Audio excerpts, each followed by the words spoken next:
Hola, buenas tardes. ¿Cómo les va? Estamos acá juntos, juntas, porque hoy es día de Elsa. ¿Qué tal, Elsa? ¿Cómo estás? Bien, Silvia, ¿y vos?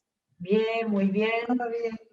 Contenta de no solo de descansar, que eso sería muy mínimo, sino del hecho de tenerte y de que nos enriquezcas con todas tus investigaciones y conocimientos en los profetas, y sobre todo por empezar hoy con un profeta querido, que creo que va a ser muy lindo, muy bueno escucharte y seguirlo. Bueno, gracias. Sí, hoy vamos a comenzar. Ya en el encuentro anterior terminamos con un profeta del destierro, que era ese profeta Ezequiel. Y dijimos que Ezequiel había sido llevado a Jerusalén en la segunda tanda, digamos, de cautivos, junto con el rey Joaquín. Pero anteriormente había habido una primera tanda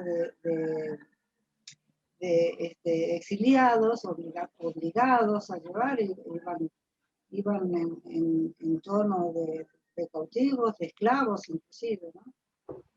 Y en ese primer grupo se supone que fue el profeta Daniel.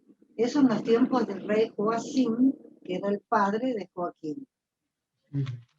Entonces estamos hablando de un tiempo en el que poco después, unos años después, Daniel comienza a tener sueños proféticos y en ese tiempo son tres las voces que, a pesar de la situación tremenda que pasa a Jerusalén, tres las voces a través de las cuales habla el Señor, porque Daniel está en el palacio de Nabucodonosor.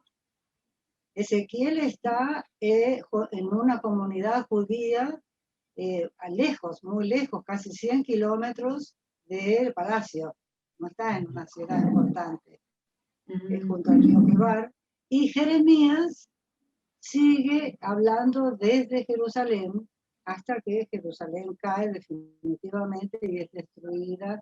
Bueno, él es llevado a Egipto por sus propios connacionales, por los judíos, ¿no? Que querían ir a Egipto. Pero hubo esas tres voces, ¿no? Para distintos grupos y para afianzar la fe, para que no se debilitara la fe, ¿no? Y Claro. vemos un ejemplo muy grande en el profeta Daniel y también en los sufrimientos, porque el hecho de estar en un palacio, igual, aunque se esté en un palacio, se es un esclavo, ¿no? Jesús estaba tenido como esclavo de Nabucodonosor. Entonces, vamos a comenzar diciendo que Daniel era, el libro de Daniel tiene 12 capítulos en las Biblias nuestras, en las Biblias evangélicas o protestantes. En las Biblias de origen de traducción católica tienen algunos capítulos más y algunos versículos más en los capítulos también. Los primeros 6 son hay un narrador y aparte son de tipo biográfico. ¿Qué le fue pasando a Daniel? ¿Cómo llegó a la corte? Daniel con otros amigos judíos. Y desde el capítulo 7 en adelante son ya visiones del propio Daniel, ¿no? Visiones visiones que presentan no solamente palabra profética, que lo es, sino de tipo escatológico o también para el tiempo del fin, como el libro de Apocalipsis en el Nuevo Testamento, ¿no? Tiene toda la característica de los libros escatológicos, proféticos, escatológicos, que son muchos signos, símbolos, números, tiene imágenes de monstruos, ¿no? Imágenes todas sobreabundantes, ¿no? Ángeles que hablan, ángeles que explican, ¿no? Pero este es muy lindo y entiendo que da un panorama muy importante sobre los tiempos que ellos estaban pasando, los tiempos que iban a sobrevenirles, 1 o 2 siglos después, o 3 siglos después inclusive, y los tiempos para el fin que son para todos nosotros, ¿no? Entonces vamos a comenzar por leer el capítulo 1. Dice Daniel en Babilonia, estoy leyendo la nueva versión internacional. Versículo 1, en el año tercero del reinado del rey Joacim de Judá, el rey Nabucodonosor de Babilonia vino a Jerusalén y la sitió. El Señor permitió que Joacim cayera en manos de Nabucodonosor. Junto con él cayeron en sus manos algunos de los utensilios del templo de Dios, los cuales Nabucodonosor se llevó a Babilonia y puso en el tesoro del templo de sus dioses. Además, el rey le ordenó a Aspenaz, jefe de los oficiales de su corte, que llevara a su presencia a algunos de los israelitas pertenecientes a la familia real y a la nobleza. Debían ser jóvenes apuestos y sin ningún defecto físico, que tuvieran aptitudes para aprender de todo y que actuaran con sensatez, jóvenes sabios y aptos para el servicio en el palacio real, a los cuales Aspenaz debía enseñarles la lengua y la literatura de los babilonios. El rey les asignó raciones diarias de la comida y del vino que se servía en la mesa real. Su preparación habría de durar 3 años, después de lo cual entrarían al servicio del rey. Bueno, hasta acá vamos a leer y vamos a decir que pareciera que eran chicos muy jóvenes, de 12, 14, hasta 14, 15 años, ¿no? Entonces elegían, en algunas versiones también dice así, que fueran apuestos. Se refiere más que nada a que fueran de una apariencia vivaz, ¿no? Que intentaran conocer, interesados por todas las cosas, porque eran, dice, para ser puestos al servicio del faraón, pero también tenía otro objetivo, que aprendieran la cultura, la lengua de Babilonia, que olvidaran sus costumbres, que olvidaran sus raíces y especialmente que olvidaran su religión, ¿no? Entonces, todo esto era aceptado por ellos en la condición de esclavos que estaban, ¿no es cierto?, exiliados. Fue aceptado vivir en palacio, tanto por Daniel como por los 3 amigos. Fue aceptado estudiar lo que tenían que estudiar, 3 años de preparación para ir delante del faraón. Pero acá viene el primer encontronazo cuando les dicen que tienen que comer la comida del rey. Y ellos no aceptan esto y ahora vamos a ver las razones. Dice, entre estos jóvenes, capítulo 6, versículo 6, se encontraban Daniel, Ananías, Misael y Azarías, que eran de Judá, y a los cuales el jefe de oficiales les dio el nombre. A Daniel le puso Belsasar, a Ananías Sadrac, a Misael Mesac y a Azarías Abednego. Pero Daniel se propuso no contaminarse con la comida y el vino del rey, así que le pidió al jefe de los oficiales que no lo obligara a contaminarse. Y aunque Dios había hecho que Daniel se ganara el afecto y la simpatía del jefe de oficiales, este se vio obligado a responderle a Daniel: tengo miedo de mi señor el rey, pues fue él quien te asignó la comida y el vino. Si el rey llega a verte más flaco y demacrado que los otros jóvenes de tu edad, por culpa tuya me cortará la cabeza.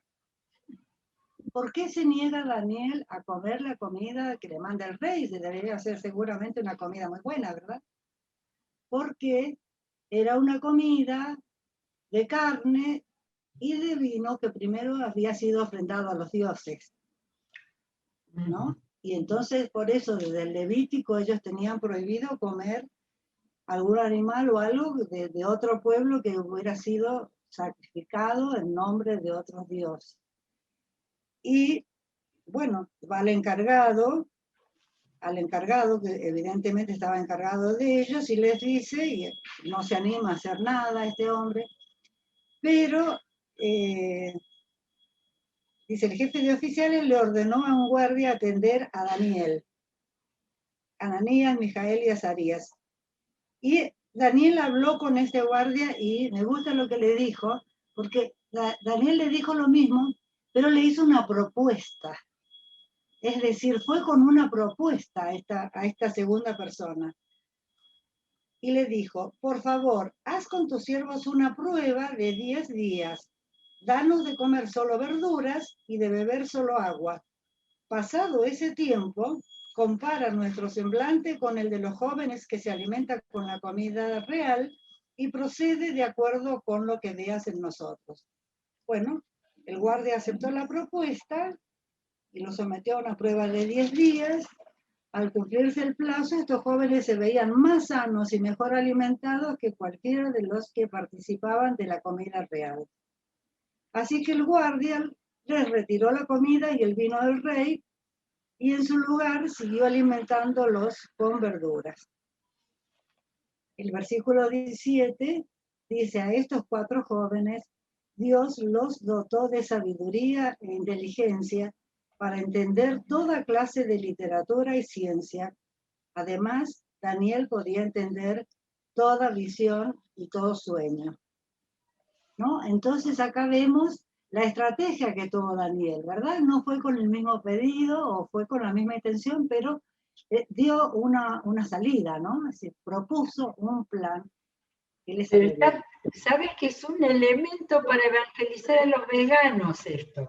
Es una punta para iniciar una conversación con los veganos, la sabiduría y Dios aprobando y funcionando, porque no sé si habrá sido un milagro el que funcionara, milagro del Señor, o si que realmente la comida con vegetales, digamos, haya sido mejor, ¿no es cierto? Claro, seguramente eran vegetales, eran legumbres, lentejas, arvejas, todo eso son alimentos muy buenos también, ¿no? Claro. Pero vemos también la mano de Dios en todo, que dice que el Señor los había, de los dones que les da el Señor, dice sabiduría, inteligencia, ¿no? Y a Daniel les da el plus de entender toda visión y todo sueño. Bueno, y continúa el capítulo diciendo que ya llegó el momento en que se tenían que presentar ante el rey los interrogó y en todos los temas que requerían de sabiduría y discernimiento, los halló 10 veces más inteligentes que todos los magos y hechiceros de su reino. Fue así como Daniel se quedó en Babilonia hasta el primer año del rey Ciro. Y acá vemos la parte humana, es decir, vemos que el Señor le da los dones, les da la sabiduría, les da la inteligencia, ¿no es cierto? Le da el don de los sueños, pero acá vemos que ellos se han estado preparando con esfuerzo los 3 años, porque es como una especie de examen, ahora se dice hasta examen de literatura Babilonia, ¿te imaginas lo que habrá sido eso, no? Entonces, ellos estaban dependiendo del Señor, eran fieles al Señor, el Señor los da los dones, les da los dones, y ellos se esfuerzan para lograr el objetivo, el propósito que tienen, ¿no?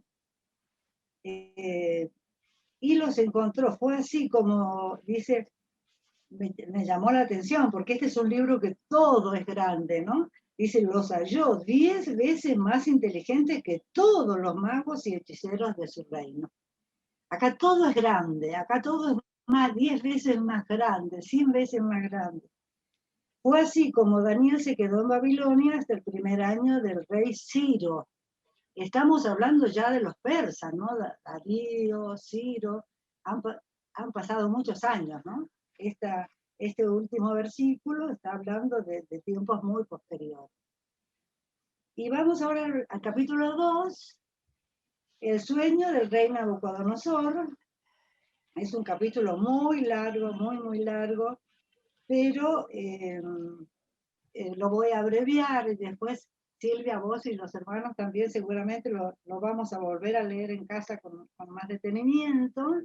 Y vamos a ver que el rey Nabucodonosor tiene un sueño, reúne a todos los magos y a todos los adivinos y les dice, yo quiero saber La interpretación, bueno, díganos el sueño, sé que no me acuerdo del sueño, ustedes me tienen que decir el sueño y su interpretación. Y bueno, ¿qué es lo que pasa? Vemos en el versículo 10, ante este requerimiento de Nabucodonosor, dice, entonces los astrólogos le respondieron, no hay nadie en la tierra capaz de hacer lo que su majestad nos pide.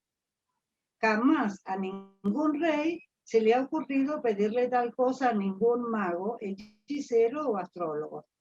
Fíjate, Silvia, que me parece que es la única vez en la vida en que el astrólogo dice la verdad. Dice, no hay nadie en la tierra capaz de hacer lo que Majestad nos pide. Claro, no hay nadie en la tierra, está diciendo él sin darse cuenta. No hay nadie en la tierra. Y la verdad que no lo hay.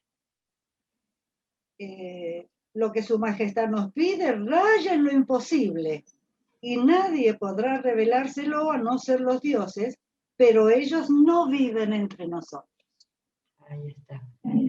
Bueno, el rey se enfureció porque el rey Nabucodonosor pasaba de la gran alabanza, abrazo, ropas lujosas y joyas en el cuello, pasaba de estado de ánimo a decir, bueno, mueren todos. Como le dijeron que no podían decirle cuál había sido el sueño, dispuso que murieran todos. Y de inmediato, ¿no? No era cuestión de ir a un juicio y después tener varias instancias. Y vamos al capítulo 14, dice, cuando el comandante de la Guardia Real, que se llamaba Arioc, salió para ejecutar ya a los sabios babilonios, Daniel le habló con mucho tacto e inteligencia. Le dijo, ¿por qué ha emitido el rey un edicto tan violento? Y una vez que Arioc le explicó cuál era el problema, Daniel fue a ver al rey y le pidió tiempo para poder interpretarle su sueño.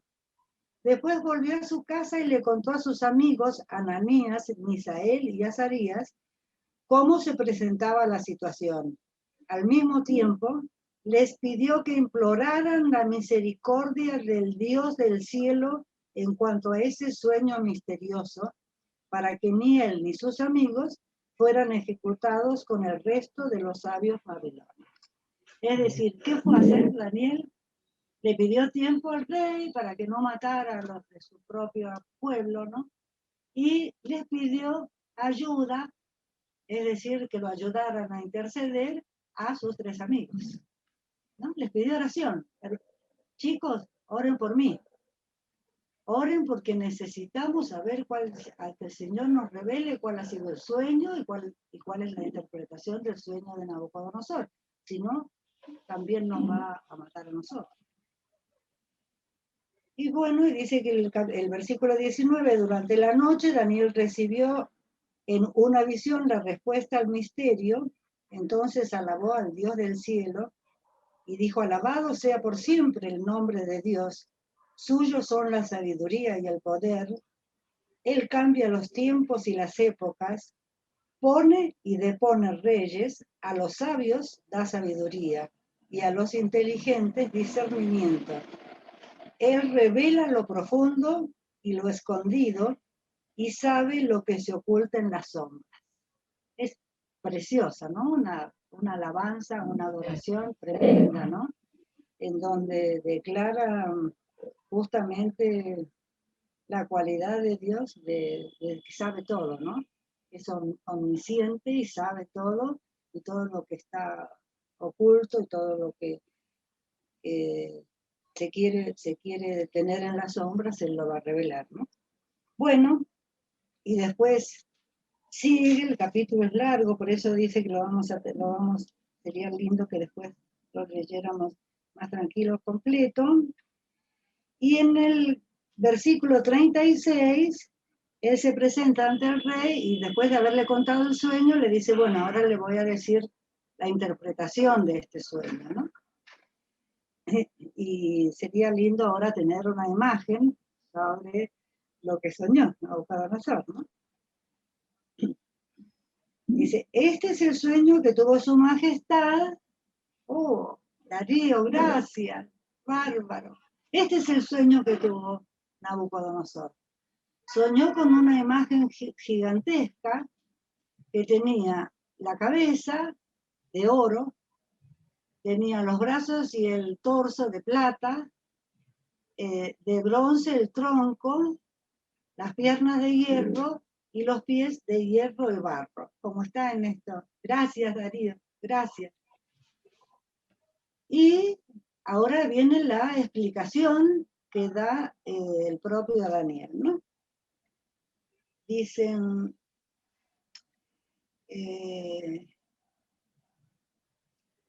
este fue el sueño, dice, su majestad es el rey entre los reyes. El Dios del cielo le ha dado el reino, el poder, la majestad y la gloria. Además ha puesto en manos de su majestad a la humanidad entera, a las bestias del campo, a las aves del cielo, no importa dónde vivan, Dios ha hecho de su majestad el gobernante de todos ellos. Su majestad es la cabeza de oro, ¿no? Y en el 39 dice, después de su majestad surgirá otro reino de menor importancia, luego vendrá un tercer reino que será de bronce y dominará sobre toda la tierra. Finalmente vendrá un cuarto reino, sólido como el hierro, y así como el hierro todo lo rompe, destroza y pulveriza. Este cuarto reino hará polvo a los otros reinos. Su majestad veía que los pies y los dedos de la estatua eran mitad hierro y mitad barro cocido. El hierro y el barro que su majestad vio mezclados significan que este será un reino dividido, aunque tendrá la fuerza del hierro. Y como los dedos eran también mitad hierro y mitad barro, este reino será medianamente fuerte y medianamente débil. Su majestad vio mezclados el hierro y el barro, dos elementos que no pueden fundirse entre sí. De igual manera, el pueblo será una mezcla que no podrá mantenerse unida. En los días, y vamos al versículo 44, en los días de estos reyes, el Dios del cielo establecerá un reino que jamás será destruido ni entregado a otro pueblo, sino que permanecerá para siempre y hará pedazos a todos estos reinos. Tal es el sentido del sueño donde la roca se desprendía de una montaña, roca que, sin la intervención de nadie, hizo añicos al hierro, al bronce, al barro, a la plata y al oro. El gran Dios le ha mostrado a su majestad lo que tendrá lugar en el futuro. El sueño es verdadero y esta interpretación digna de confianza. Bueno, ahí vienen las grandes alabanzas de Nabucodonosor, ¿no? Y si pudieras poner de nuevo la imagen, porque vamos a hablar un poquito sobre la imagen. Gracias, Darío, gracias. Vemos que la misma Biblia explica, ¿no es cierto? Se explica a sí misma. Babilonia es el oro. En ese momento no había otro reino como Babilonia, de los reinos conocidos, ¿no es cierto? En los reinos conocidos no había otro como Babilonia en cuanto a la riqueza y en cuanto a la violencia que ejercían. Es decir, tenían una cabeza y tenían un poder y ejercitaban ese poder sin ninguna misericordia con nadie, ¿no? Ese es el poder del oro. Después viene la plata. Como metal es un metal, digamos, que tiene menos valor que el oro, ¿verdad? Es el imperio medo-persa. El imperio medo-persa es una alianza que inclusive se hizo con un matrimonio, creo que la hija del rey Medo contra el rey o el heredero del trono de Persia, hicieron una unión y ya Persia que venía incrementando su poder, ahí se hizo realmente imbatible, ¿no? Y atacó a Babilonia y atacó después y la venció y se quedó con todas las posesiones de Persia. ¿Qué es lo que ocurre? Después viene el bronce y la idea, algunas interpretaciones dicen que el bronce, el próximo imperio que surge, es el Imperio griego. El Imperio griego fue tremendamente grande, se extendió con Alejandro en Macedonia y llegó hasta la India. Es decir, fue terrible, terrible. Después de eso viene el Imperio Romano, ¿no? Que es el hierro, y el hierro y barro, que está una parte dividida, una parte unida, puede ser ya cuando Roma fue perdiendo poder y se dividió también, ¿no? Y después se dividió en naciones, ¿no? En distintos reinos. Pero me interesa destacar, dice que, ¿qué es lo que cae sobre los pies de la estatua? Una roca que destruye la estatua y se transforma en un monte que llena toda la tierra. Es decir, destruye porque al golpearla en los pies, la estatua se cae, ¿no? Ya igual esos reyes, esos reinos ya no existían con el poder que habían tenido cuando viene la piedra, y la piedra dice que se hace un monte que llena toda la tierra. ¿Cuál es la interpretación que le damos? Hay muchas interpretaciones sobre esto, pero la interpretación más cercana a nosotros que podríamos dar es que esa piedra que viene a destruir estos reinos, que son reinos de maldad, reinos de violencia, es nuestro Señor Jesucristo, ¿no? Que viene a destruir todos estos reinos de injusticia y de violencia. Y se transforma en un monte que llenó toda la tierra. No sé si tenemos unos minutos más, porque me gustaría pasar al capítulo 7.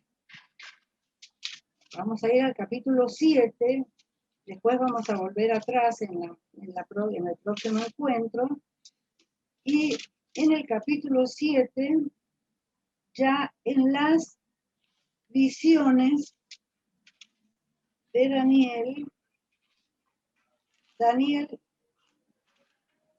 muchos años después, Daniel tiene un sueño que se llama el sueño de las 4 bestias, y dice: en el primer año del reinado de Belsasar en Babilonia. Habían pasado evidentemente muchos años ya, porque Belsasar parece que sería bisnieto, o como mínimo nieto de Nabucodonosor, y no lo conocía mucho a Daniel, ¿no? No conocía mucho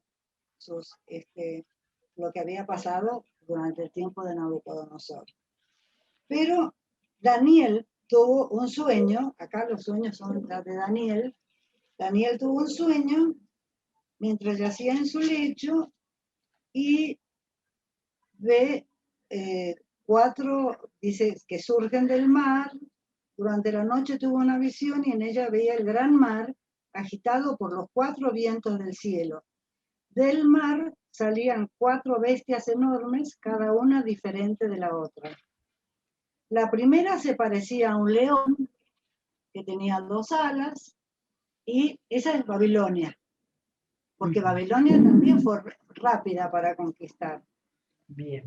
La segunda, mientras yo la observaba, le arrancaron las alas, la levantaron del suelo y la obligaron a pararse sobre sus patas traseras como si fuera un hombre.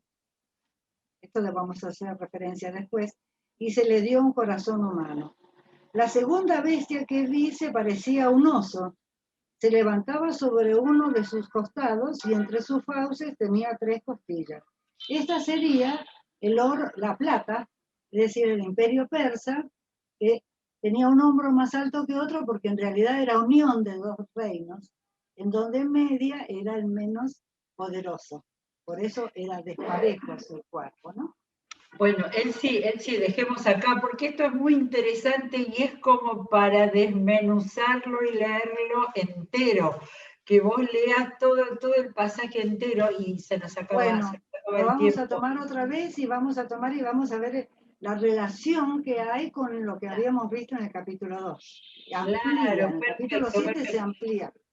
Ahora, estás haciendo un pantallazo general, porque en el medio quedaron los grandes pasajes de las vicisitudes de Daniel y sus amigos, que son las más conocidas del libro, ¿no es cierto? Claro, Pero bueno, después vamos a volver. perfecto, perfecto. Bueno, quedamos acá entonces, Bárbaro. porque tenemos que seguir orando con nuestros amigos del siguiente programa. ¿Cómo no? Gracias, Elsie. Por favor. Maravilloso, porque Al hemos contrario. podido visualizar este libro tan importante y tan interesante. Así que nos Bueno, vemos la semana que viene, si Dios quiere. Y nosotros bueno, bárbaro. volvemos nuevamente a Lucas mañana, si Dios quiere, y seguimos abriendo la Biblia, que es la que nos ilumina y nos bendice. Gracias a todos y que Dios los bendiga. Chao.